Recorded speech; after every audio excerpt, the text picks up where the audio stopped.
Jesus answered, "Destroy this temple, and in 3 days I will raise it up." Welcome to this week's Faith-Cation. The last time you saw me, I was at Taizé in France. Today, we are at Notre Dame in Paris. Notre Dame is one of those iconic places that you go to when you go to visit Paris, right? You go to the Eiffel Tower and you go to Notre Dame. There may be other places that you visit, but those two are definitely on the list. I've had the opportunity to travel to Paris 3 different times, and one of those times I actually got to go with my brother. Now, you may not know this about me and my brother, but we both majored in French as undergrads. I will admit he's a better speaker of French than I am, so it was wonderful to have him along on that trip, and he likes to tease me about all of the French that I bungled on that trip and that he was better at. He's a good brother that way, right? One of the other things that my brother and I did while we were there is we actually did go to worship at Notre Dame. And I have been to worship at Notre Dame twice. The first time was the very first time that I went to Paris as a student. I went there and it was just an average June Sunday. And then the time that I went with my brother was a not-so-average June Sunday because it happened to be when Paris was hosting the World Cup games. I want to reflect a little bit on the different experiences of worshiping at those 2 times. Notre Dame is, like many churches in France, many churches in Europe, has seen a deep decline in the number of people that actually typically worship there. So when we worshiped there the first time when I went as a student, and it was an average June Sunday, I want to say there were about probably 45 people there in the worshiping congregation. We were gathered and roped off, and the priest stood before us and we're in worship. But because Notre Dame is a big tourist destination, they didn't actually stop the tourists from coming through while we were in worship. It's not closed down.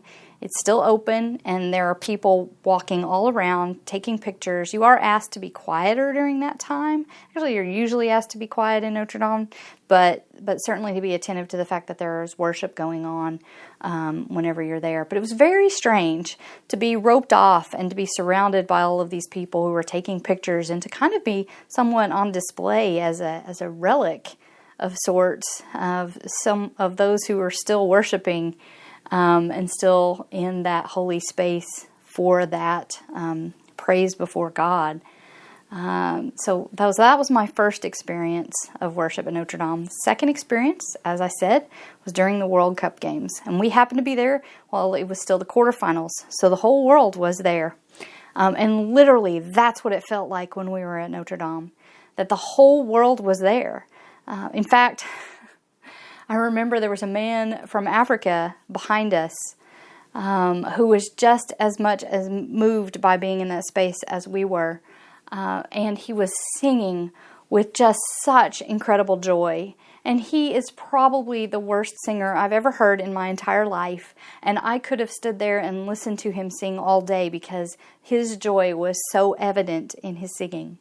And that was present and palpable among all of us from all over the world who had gathered together in this space, this space of legend, this space of myth, this space of history, where we knew kings and princes and governors and common people all had gathered in this space at some point or another to worship. It was actually, the worship service was overseen by 5 different priests. One I remember was from Argentina. There were 2 from France, 1 from Italy, and 1 from Brazil. And so they ran the service in Latin because it was the common language that everyone had. And I was lost. At first I thought my French was really bad, and then my brother leaned over and said, this is going on in Latin, Michelle. So thank goodness for my brother. But anyway, it was so powerful to be in that space with so many people. There were probably 1,500 people packed in to worship that time. To have those 2 contrasts was striking. It was striking.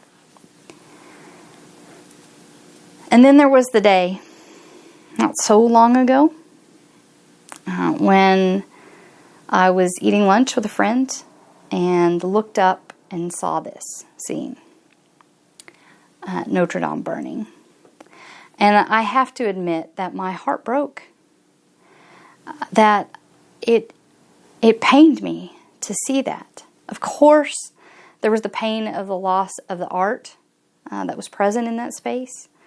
Of course, there was the worry of the history that was being potentially destroyed in that moment.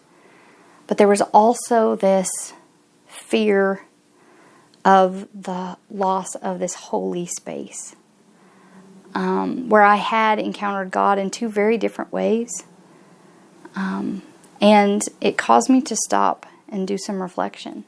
It caused me to stop and think about what makes a space holy. And now I reflect on it again.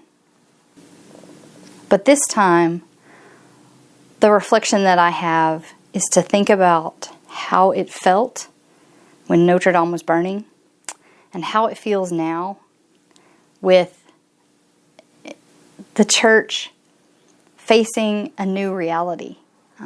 We didn't burn down by any way, shape, or form, but we've certainly been pushed into a different reality.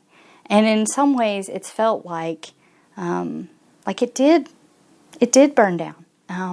That once the doors of the building closed and we suddenly weren't able to have access to it in the same way that we had maybe taken for granted we always would, it made us stop and recognize not that the building is the church. Of course, the people are the church. And now more than ever, we know that and we live that. And that is powerful for us. But also to recognize that there is power in those holy spaces.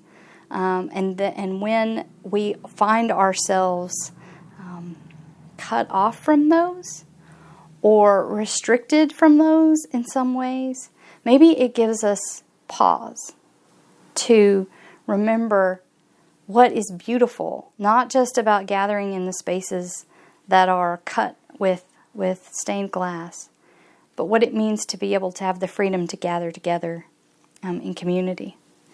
And